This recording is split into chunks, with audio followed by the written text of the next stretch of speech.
Le Front pour le salut national du Cameroun vient de franchir un seuil décisif. Après des semaines de spéculation, de débats internes et de pression politique, le Front pour le salut national du Cameroun a tranché. Il participera aux prochaines élections législatives et municipales. L'annonce a été faite par Alice Nkom, porte-parole du président national du parti, Issa Chiroma Bakary. Une décision qui marque un revirement stratégique majeur dans la séquence politique post-présidentielle.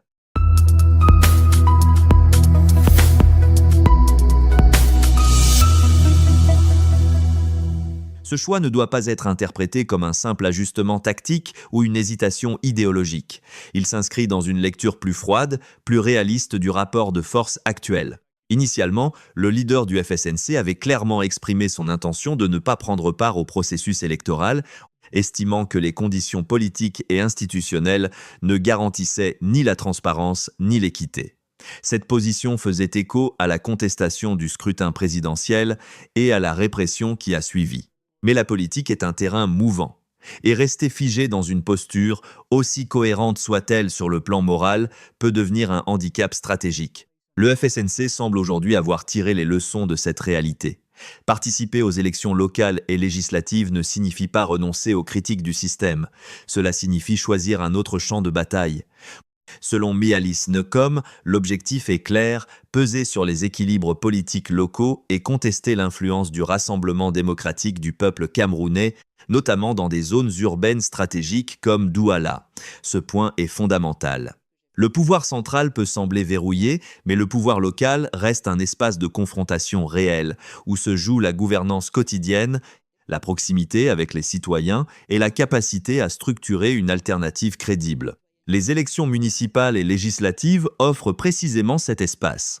Elles permettent de bâtir des ancrages territoriaux, de former des cadres, de créer des relais institutionnels et de maintenir une dynamique politique active.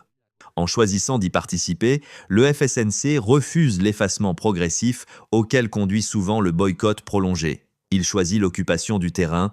Ce revirement stratégique révèle aussi une volonté de ne pas abandonner l'électorat. Car un électorat laissé sans perspective électorale finit par se démobiliser, voire par se disperser. La participation redonne un horizon concret aux militants, une échéance, un combat mesurable. Elle transforme la colère diffuse en action structurée. Il faut également comprendre que la bataille locale n'est pas secondaire. Dans un système où le pouvoir central est fortement concentré, les communes et les assemblées locales deviennent des espaces de résistance institutionnelle. Elles permettent de documenter les dysfonctionnements, de porter la voix des citoyens, de créer des contre-pouvoirs, même limités. Pour un parti comme le FSNC, c'est une manière de rester au cœur de la vie politique réelle. La référence à Douala n'est pas anodine. La capitale économique du pays concentre des enjeux sociaux, économiques et politiques majeurs. C'est un terrain où l'influence du RDPC est contestée depuis longtemps et où l'opposition peut espérer obtenir des résultats significatifs. En ciblant certaines circonscriptions, le FSNC affiche une stratégie sélective, pragmatique, orientée vers des victoires possibles plutôt que symboliques. Ce choix n'est pas sans risque. Participer à des élections organisées par un régime contesté expose à des accusations de normalisation ou de compromission. Le FSNC en est conscient. Mais il semble considérer que le risque de l'inaction est désormais plus grand que celui de la participation. En politique, ne rien faire est aussi une décision souvent irréversible.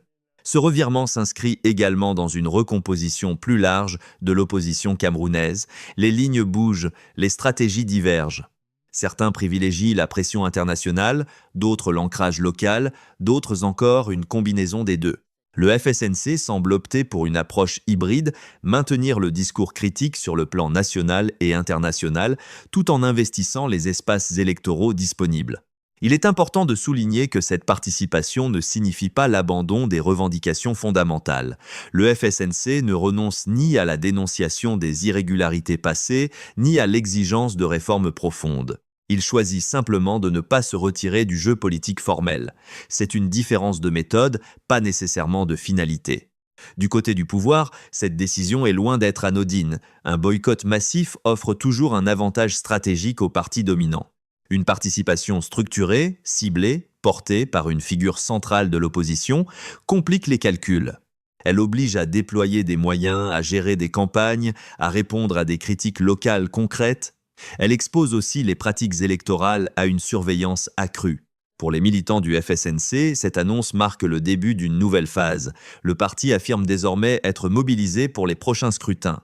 Cela implique une organisation renforcée, des candidatures crédibles, une présence sur le terrain et une capacité à résister aux pressions. La participation n'est pas une fin en soi, elle est un moyen. Et son efficacité dépendra de la cohérence et de la discipline du parti. Sur le plan symbolique, ce revirement envoie un message clair, le FSNC refuse la marginalisation. Il refuse de se contenter d'un rôle de commentateur ou de contestataire extérieur. Il entend rester un acteur à part entière, capable d'influencer les dynamiques locales et nationales. L'histoire politique camerounaise montre que les changements durables ne se produisent pas uniquement par des ruptures spectaculaires. Ils passent aussi par des accumulations lentes, des conquêtes locales, des réseaux qui se construisent dans le temps. En entrant dans la bataille des législatives et municipales, le FSNC semble parier sur cette temporalité longue. Rien n'est garanti, les obstacles seront nombreux, mais une chose est certaine, en choisissant la participation, le FSNC reprend l'initiative. Il transforme une posture défensive en stratégie active. Et dans le contexte actuel, c'est déjà un changement majeur. La bataille électorale locale s'annonce donc comme un nouveau chapitre. Un chapitre où le FSNC entend tester sa capacité d'influence, sa force organisationnelle et sa crédibilité politique sur le terrain.